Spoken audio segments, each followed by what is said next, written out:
Alors, on est arrivé à la paracha de Beshalach, qui est évidemment la paracha de Shirat Hayam. C'est pour ça que ce Shabbat porte aussi le nom de Shabbat Shira. Et aujourd'hui, on va s'attarder sur un détail de la Shirat Hayam.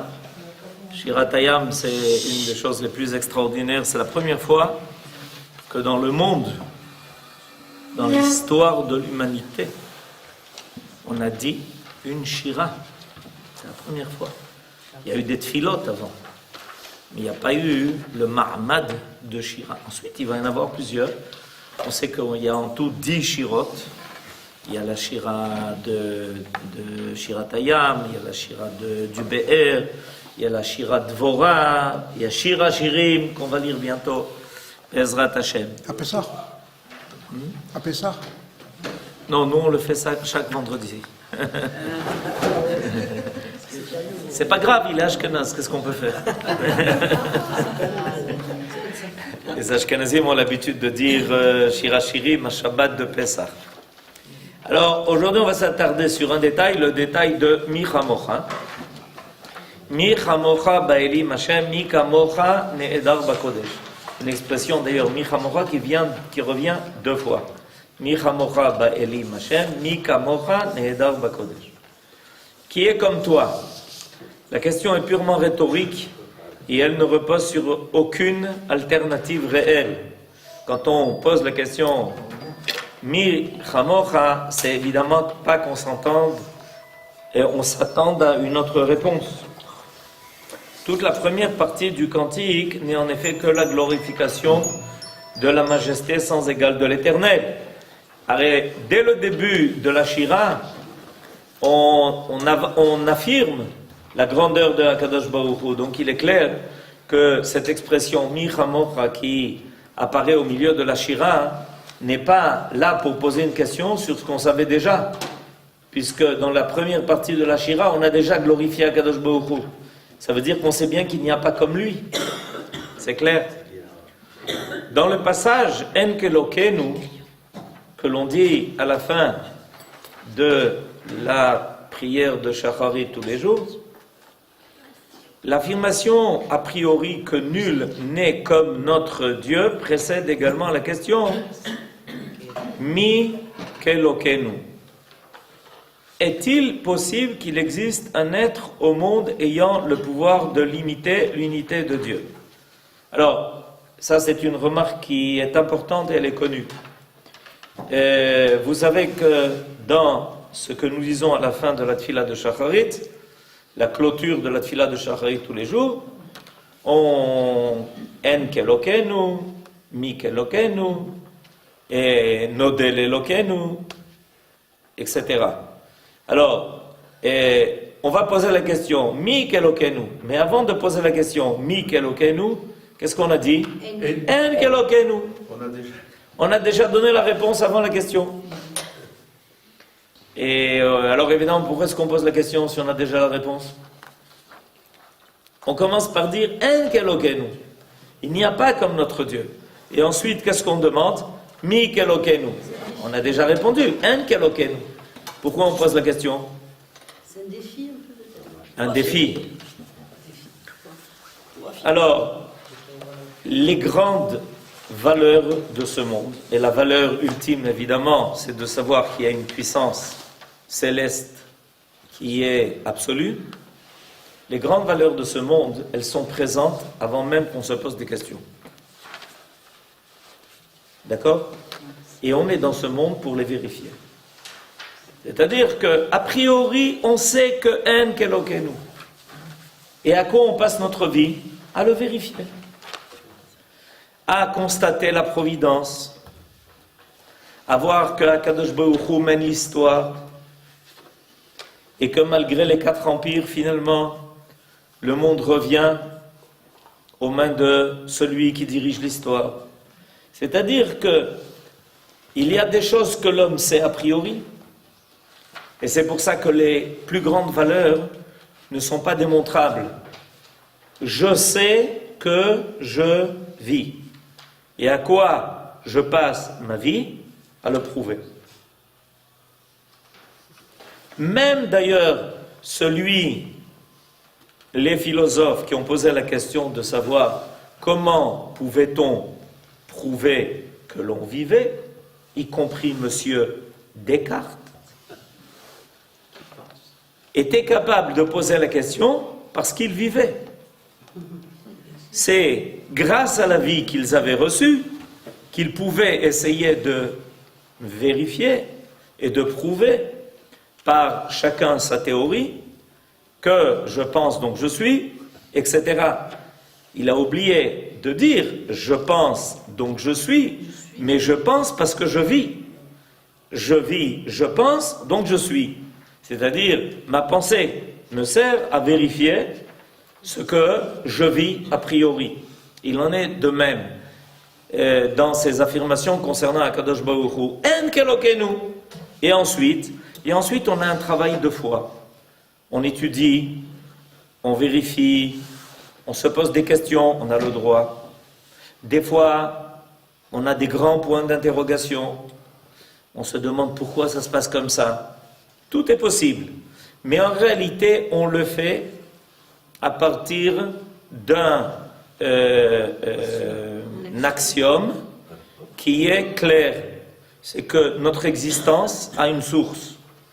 On n'est pas tombé de la Lune. On n'est pas tombé de la Lune. Il y a quelque chose qui est à l'origine de notre existence, de notre vie, à l'origine du monde. Et quel est notre travail ensuite, pendant les longues années de notre vie? C'est de le vérifier, c'est de le connaître, c'est de l'évaluer, de le comprendre, d'arriver à découvrir le Créateur par la création, d'arriver à découvrir le monde du monde par l'histoire, etc. C'est pour ça que les questions viennent après. Il faut savoir que les questions sur les choses les plus importantes ont déjà un a priori. Quand tu poses des questions, c'est parce que tu as quelque chose qui te permet déjà d'aborder la chose. Si vous voulez un jour le vérifier, demandez à quelqu'un de vous poser une question sur quelque chose dont il n'a jamais entendu parler. Impossible. Si il est honnête et si en plus de ça il n'est pas bête, il se taira. Parce qu'il comprendra qu'on ne peut pas poser des questions sur quelque chose dont on n'a jamais eu aucune notion. C'est parce qu'on a déjà eu conscience de la chose qu'on peut commencer à poser des questions.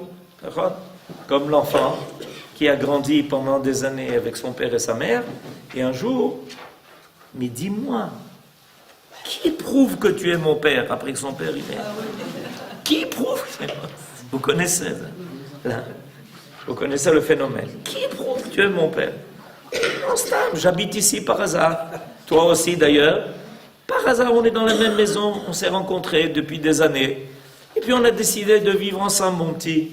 Depuis le moment d'ailleurs où tu es né à l'hôpital. Qui prouve que tu es mon frère? On connaît. Le Midrash Mechilta donne cependant une signification plus précise à la question de notre verset, en la mettant dans la bouche des nations du monde. Elles aussi s'écrièrent, faisant écho aux enfants d'Israël, qui est comme toi, Éternel, parmi les forts? L'effondrement de la puissance égyptienne tant redoutée les avait convaincus de l'inanité des idoles et du culte polythéiste. En cette circonstance historique, leur exclamation était même empreinte d'une force de conviction plus grande que celle des Hébreux. À mon avis, il exagère. Mais il est clair qu'il y a eu ici un événement historique mondial.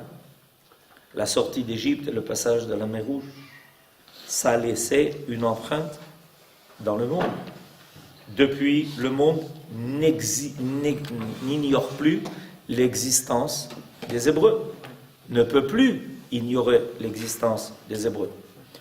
Et le premier témoignage que l'on a de cela, c'est un témoignage très intéressant.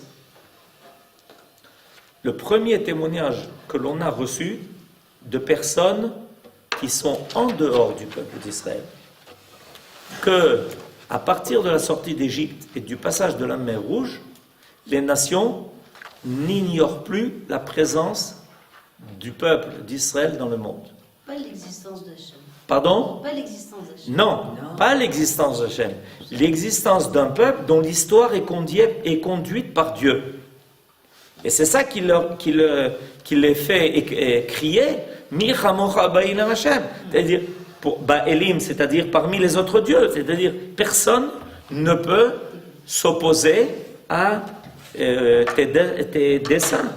Personne ne peut faire obstruction à ta volonté de faire conduire l'histoire de ce peuple. Alors, le témoignage, il est intéressant. Il se trouve dans le livre de Yahushua. Vous savez que Yahushua, en vue de la conquête de Yéricho, d'Eretz Israël, avait envoyé 2 espions.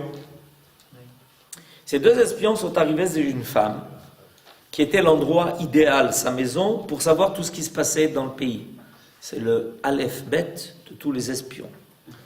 Alors, ils débarquent chez elle, et à un moment donné, on est sur leurs traces. On a fini par les repérer, et alors elle a un grand acte de bonté, elle les cache. D'accord? Pardon? Elle les monte sur le toit. Elle les cache. On ne va pas rentrer maintenant dans ces détails, mais elle les cache. Et après, une fois qu'elle les a cachés et que le danger est passé, les espions disent à Rachav, tu vas être récompensé de ce que tu as fait. Et Rachav leur dit, mais de toutes les façons, je sais que c'est vous qui allez conquérir le pays. C'est depuis le passage de la mer Rouge, depuis la sortie d'Égypte, on sait exactement que rien ne pourra s'opposer à votre entrée ici. C'est-à-dire que Rachav donne le témoignage que dans le monde entier, on a pris acte de la présence du peuple d'Israël et du fait que son histoire est conduite par une force divine.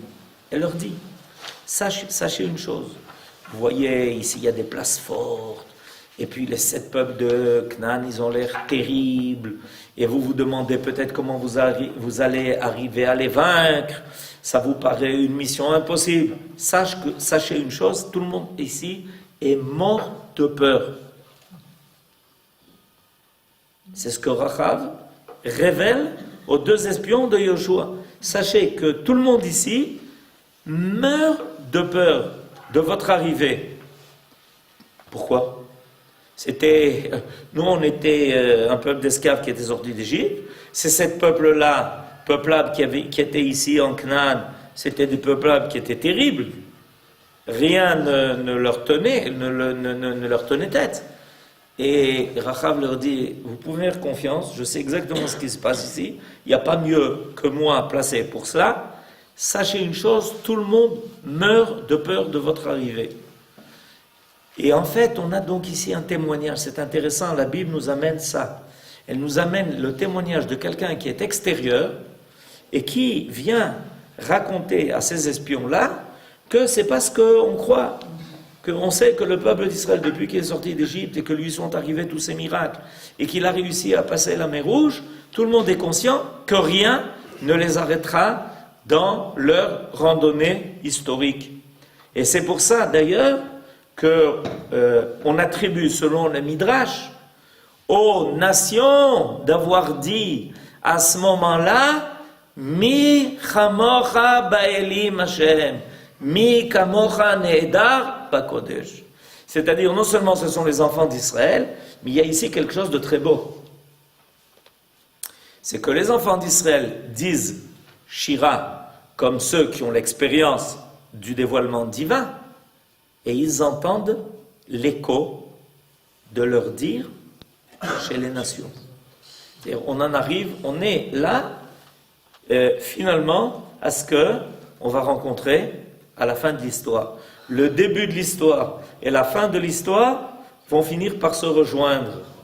À la fin de l'histoire, une fois que le monde entier aura fait expérience non seulement de la survie du peuple d'Israël à travers tous les méandres et les vagues de l'histoire, mais en plus de sa réussite totale, et malgré tout ce qui a essayé de faire obstacle à son retour sur sa terre et à sa réapparition sur la scène des nations, on entendra évidemment les louanges du peuple d'Israël qui remerciera Akadosh Baruch Hu d'avoir maintenu l'éternité d'Israël, et on entendra l'écho aussi chez les nations. Az Yashir. Et c'est Yafé Meod, David. Et c'est pour ça que c'est dit au futur. Az Yashir. Et le Zohar HaKadosh fait remarquer que ça ne sera pas la seule fois où une shira commencera par Az Yashir. Ce qui est tout à fait paradoxal. Pourquoi? Parce que Az, c'est un passé, Yashir, c'est un futur. Pour nous dire que le futur rejoindra le passé. Et que comme ça se bouclera la boucle de l'histoire. Alors, n'oubliez pas d'être à l'écoute pour entendre chez les nations, quand viendra le moment voulu, Mi chamocha ba'elim Hashem, mi kamocha ne'edar ba'kodesh. Az, pourquoi Az c'est un passé? Az, Oui, quand tu veux dire quelque chose. Az amarti lecha. Az. Az, ça veut dire dans le temps. Az, dans le temps. Alors, la traduction c'est alors je t'ai dit que. Az, dans le temps. Alors, on continue. Az, finalement, comme on entend cette expression, Mi chamocha ba'elim Hashem, mi kamocha ne'edar ba'kodesh, ba'elim, ça veut dire plusieurs choses. On n'a pas fini le paragraphe. Pardon? Vous avez fini le passage? Alors, effectivement, et le Midrash, d'après le Pirkei de Rabbi Eliezer, celui, non seulement c'est un écho qui s'est fait chez les nations, mais d'après le Midrash de Pirkei de Rabbi Eliezer, ça va encore plus loin. Ce fut Pharaon lui-même qui, après s'être écrié jadis Mi Hashem Asher Eshma Bekolo, maintenant il dit Mi Chamocha, et selon cette opinion, ça voudrait dire que le pharaon aurait survécu, c'est-à-dire que le pharaon lui-même, évidemment, c'est l'apothéose, quand celui qui avait osé prétendre, Bichlal, qui c'est? Je ne le connais pas.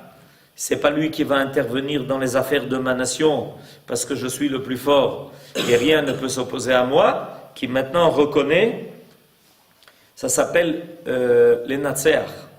Ça s'appelle, c'est la véritable victoire. La véritable victoire, c'est quand celui qui s'opposait à toi finit par se joindre à toi. C'est-à-dire que finalement le pharaon lui-même, qui avait osé dire en Égypte, quand Moshe Rabbeinu s'était adressé à lui, Mi Hashem Asher Eshma Bekolo, qui est Dieu pour que j'entende sa parole, c'est-à-dire ici on est en dehors de la parole divine, comme si on avait réussi à créer sur terre un endroit qui est extraterritorial par rapport à l'apparition de Dieu dans ce monde. Maintenant, c'est lui qui affirme et qui crie Mi chamocha ba'elim Hashem, il n'y a pas quelque chose qui te ressemble. Et le mot Elim veut dire aussi l'effort. C'est une des significations du mot El. El. Et aujourd'hui, on s'en sert pour dire, par exemple, celui qui est très riche. El Aon, celui qui est très fort par sa richesse, par tout ce qu'il a. C'est bien. J'ai entendu que quand Pharaon donc justement dit Milchamocha, Milchamocha, Milchamocha c'était quand il avait l'eau jusque-là. C'est ça, c'est selon l'opinion qu'il a survécu finalement à cette affaire, et que, ou alors que juste avant de mourir, il a quand même reconnu la force de la présence divine sur terre, et ce que dit le Pirkei de Rabbi Eliezer. Et c'est important, pourquoi? Parce que finalement, celui qui est tout-puissant, c'est peut-être celui qui est le mieux placé pour comprendre la révélation divine. Vous comprenez pourquoi? Celui qui n'a pas de puissance, il est toujours peut-être en passe de croire qu'il y a quelqu'un de plus puissant que lui. C'est ce qui fait que les hommes ont peur des hommes. Mais celui qui est le tout-puissant, c'est-à-dire qu'il est au sommet de la pyramide. Pour le pharaon, c'est le cas de le dire. D'accord? Celui qui est au sommet de la pyramide. Évidemment, pour lui, rien n'est au-dessus de lui. Et quand tout d'un coup, il découvre cette force divine qui finalement engloutit son armée, et lui, et ses chevaux, et ses chars, c'est-à-dire qu'il est le mieux placé pour reconnaître et affirmer que bien que lui sache exactement ce qu'est la puissance de l'homme, elle est dépassée et elle est finalement dominée par la puissance divine. C'est pour ça qu'il y a une importance, selon le Pirkei de Rabbi Eliezer, de mettre cette affirmation dans la bouche du Pharaon. Évidemment, ça nous laisse aussi entendre que finalement, ça finira apparaître par les puissants de ce monde aussi. Parce qu'eux savent exactement quelle est la force de l'homme, puisqu'ils s'occupent de ça, puisque c'est leur rôle, puisque c'est leur place. Et quand tout d'un coup, ils voient que tous leurs desseins sont déjoués, et que malgré tous les plans qu'ils avaient prévus, rien ne peut leur résister, alors là, il y a une reconnaissance qui est sans compétition de la part de personne d'autre. C'est pour ça que le Pirkei de Rabbi Eliezer veut mettre ça dans la bouche du Pharaon. Les puissants de ce monde, selon Rashi, les puissances célestes selon Nachmanide, le suffixe mi-chamocha. Mi-chamocha aurait pu être écrit autrement. Il aurait pu être écrit avec un chaf final. Aujourd'hui, si vous écrivez le mot kamocha, vous l'écrivez kaf, même chaf sofit. C'est comme ça qu'on écrit kamocha. D'accord? C'est comme ça qu'on apprend l'ulpan en tout cas. Et dans le texte de Shirat Hayam, c'est pas écrit comme ça. C'est écrit kaf, même kaf, he. Ce qui n'est pas l'orthographe habituelle de kamocha. Ah, pourquoi? Alors, on a ici deux interprétations intéressantes, celle de Rashi et celle de Nachmanide, du Ramban. Selon l'interprétation de Rashi, quand a été déclamé mi chamocha, c'est vis-à-vis des puissants de ce monde, c'est-à-dire personne parmi les puissants de ce monde ne te ressemble parce que tu es capable de les dominer. Selon l'explication de Rabbi Moshe ben Nachmanide, non seulement a été affirmé qu'aucune puissance sur terre n'est capable de s'opposer à la puissance divine, mais qu'aucune puissance dans les cieux n'est capable de s'opposer à la puissance divine. Le suffixe kaf he, qui se substitue au kaf final dans le mot kamocha et lui ajoute la lettre he, s'explique ainsi d'après le Zohar. C'est-à-dire que ici, au moment du passage de la mer Rouge, il y a eu un dévoilement total. Ce dévoilement total, c'est-à-dire que les hommes ont constaté qu'il y a une unité absolue divine. Il y a dans le monde des religions, des croyances, qui veulent bien reconnaître qu'il y a des forces célestes. Mais ça leur laisse quand même une place pour penser qu'il y a une compétition entre les forces célestes. Il y a la force du bien et la force du mal, la force de la lumière, la force des ténèbres, etc., etc. Au moment du passage de la mer Rouge, il y a eu un dévoilement tellement total que les enfants d'Israël qui passaient la mer Rouge ont constaté que ni sur terre ni dans les cieux, rien n'échappait au contrôle d'un Dieu unique. Et rien n'échappait à son contrôle. Il y a, ça revient à ce dont on a parlé tout à l'heure, En Kelokenu. Pourquoi est-ce qu'on a besoin d'affirmer cela? Parce que il peut y avoir des fois chez l'homme des doutes sur la façon dont les affaires de ce monde sont conduites. On est des fois très surpris et on n'arrive pas à comprendre parce qu'on constate des fois que les méchants réussissent, que les bons subissent des souffrances. Et on est surpris, on n'est pas... Il y a des fois des choses qui... Et il y a des gens qui sont tellement en doute à cause de ce qu'ils voient, en apparence, que ça remet en question chez eux l'idée qu'il y a un contrôle total de tout ce qui se passe dans les cieux et sur terre. Peut-être qu'il y a des choses qui échappent. Et d'après nos sages, c'était un des problèmes avec Job. Et à la fin du livre, Akadosh Baruch Hu se dévoile à Job, pour lui dire, et je savais que quelque part en toi, tu avais cette idée, peut-être que il y avait peut-être chose qui m'échappait, parce que Job, d'après nos sages, a tellement souffert qu'à un moment donné, il a eu en lui la pensée que Dieu s'était trompé. Et il a dit quelque chose de terrible. Il a dit, tu t'es trompé entre Eyov et Oyev. Eyov, c'est Job. Oyev, c'est l'ennemi. Et c'est les mêmes lettres. Alors, Job a tellement souffert, il a eu tellement d'épreuves, il lui est arrivé des choses, et ce n'était pas compréhensible, parce que c'était un homme qui était Bémet Tzadik.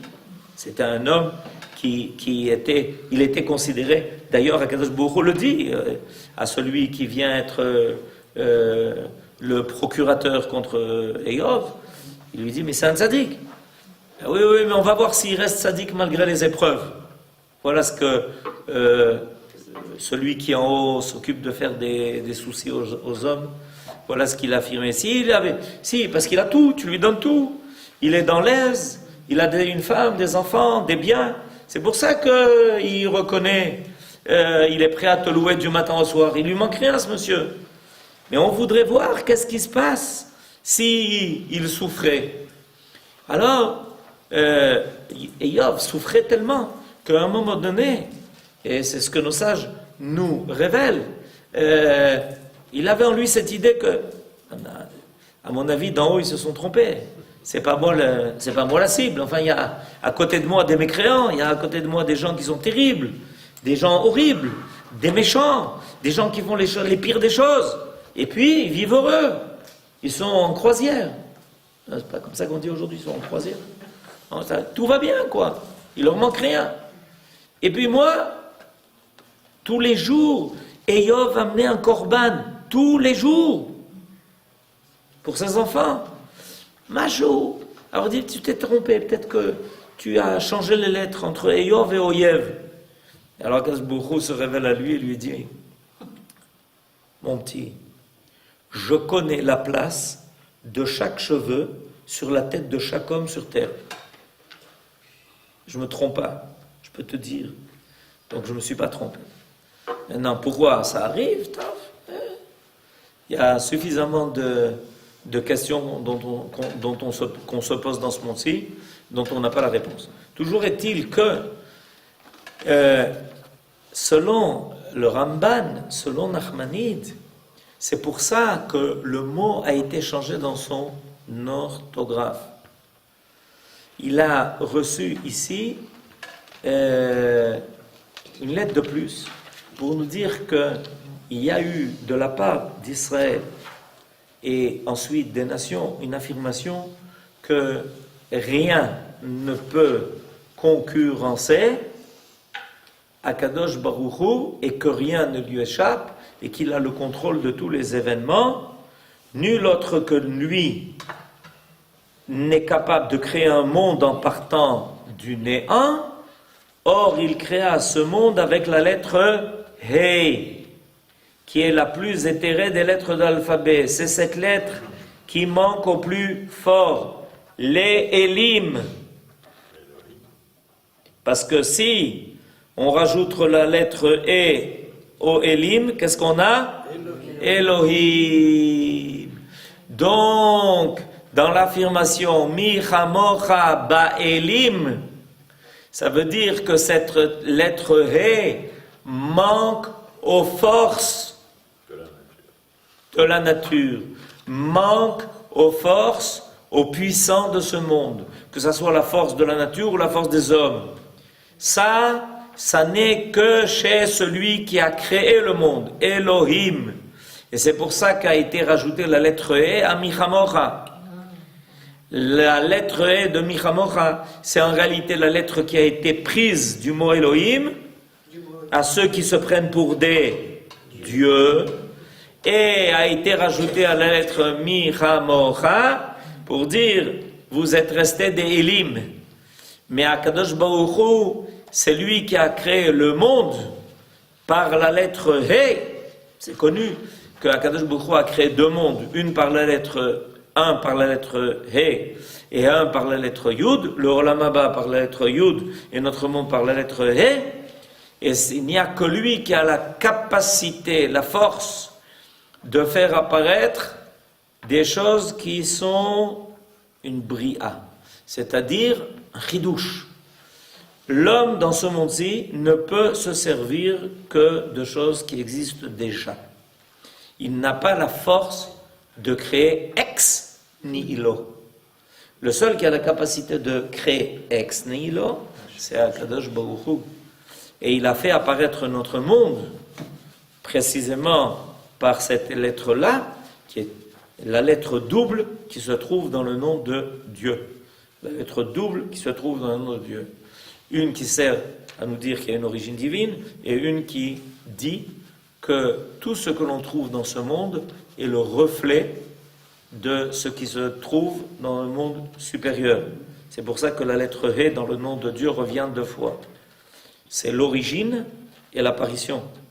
Ce que l'on voit dans notre monde là, dans le monde qui est présent, que l'on arrive à capter par nos sens, n'est que le miroir de l'origine divine des choses, et cette force-là, c'est une force qui est réservée qu'à Kadosh Baruch Hu. Quand est-ce que les Béné Israël ont eu expérience de cela?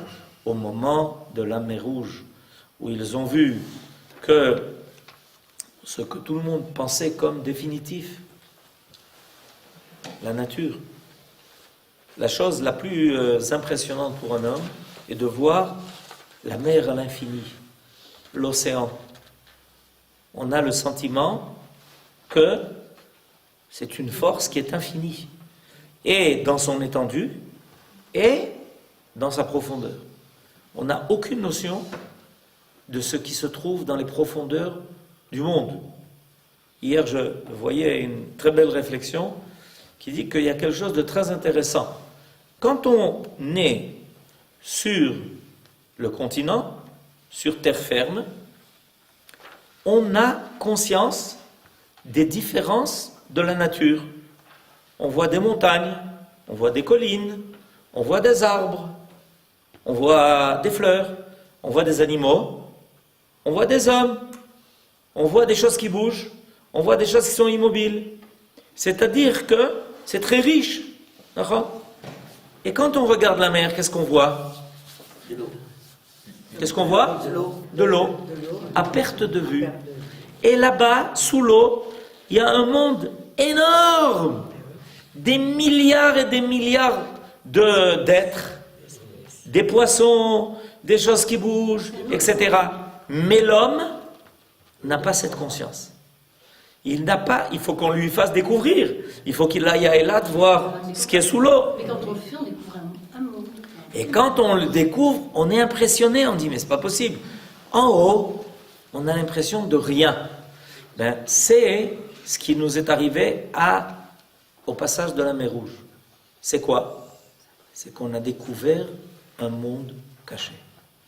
La mer s'est ouverte et tout d'un coup, on a constaté que ce que l'on ignorait est plein de vie. Qu'il y a un monde caché qui est encore beaucoup plus vivant que le monde dévoilé. Et c'est pour ça que le passage de la mer Rouge est un événement cosmologique.